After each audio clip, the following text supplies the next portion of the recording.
Good afternoon. We have with us today Dr. Thomas Gilson, the Cuyahoga County Medical Examiner. Again, I'm Mayor Gary Norton. We have a commitment to be transparent and open as we find information on the case.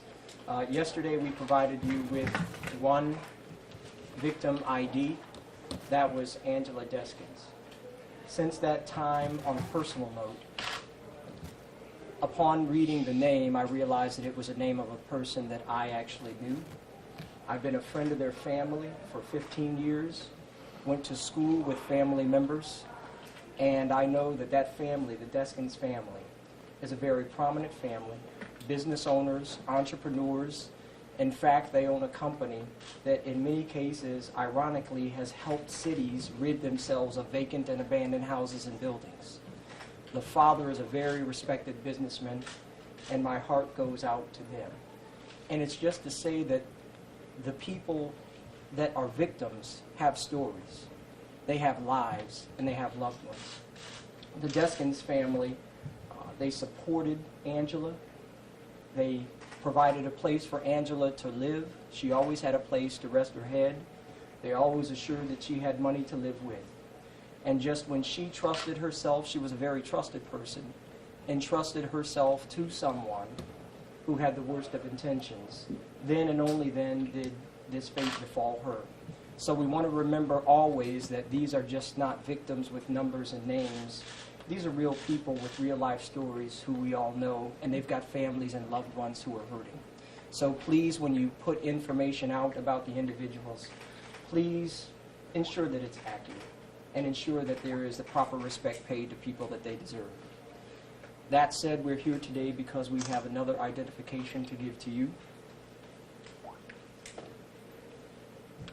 We have the identification of victim number 2, who is the victim who was found in the grassy field on Saturday.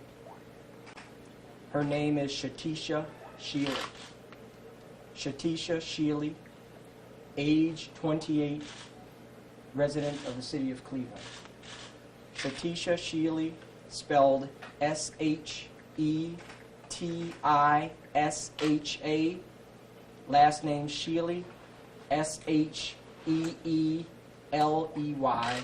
Shetisha Sheeley, age 28, of Cleveland.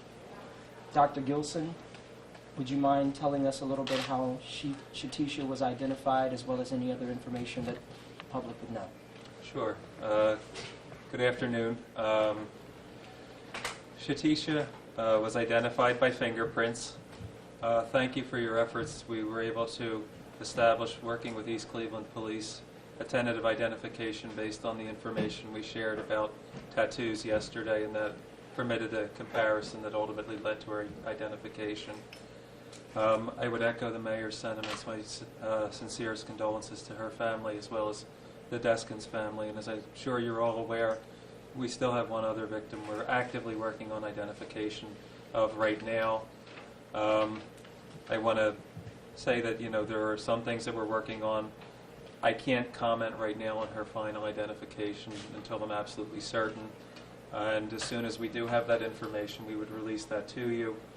But as I said yesterday, this is the worst news somebody's going to get in their life, and I want to be absolutely certain that this is, you know, the most accurate, scientifically valid statement I can make. With regard to causes of death, I would expect something within the next few days in that regard, but at the present time, we're still not able to release that right now. That's all. Thank you, Mary. Thank you. And as you all know, this is an ongoing investigation. The police chief said yesterday that we are nowhere near done. Many of you have questions, many of you have heard various things, and at this point, in order to not jeopardize the investigation or the prosecution, we will not take questions about the investigation. We will not take questions about what is being found and what is being investigated. We understand your curiosity, we understand the public's right to know, but we understand as well that you know how sensitive these things are. We are still searching. We are pursuing every lead. The goal is to leave no stone unturned. We hope and pray that we do not find anything else. But we are committed to a search that if there is anything to be found, we will do our best to find it. Again, we thank you. No questions, please, because we do not want to jeopardize the search or the prosecution. Thank you. A question on another matter. Residents? Can I just ask about the tattoo? Is it true that releasing that information helped identify her? Is that Yes, it did. someone called in and recognized those tattoos pretty much? It helped identify. Okay. And that's important because the public is playing a huge role in this. So thank you very much. Thank you, Mayor. Thank you. Thank you. How are you?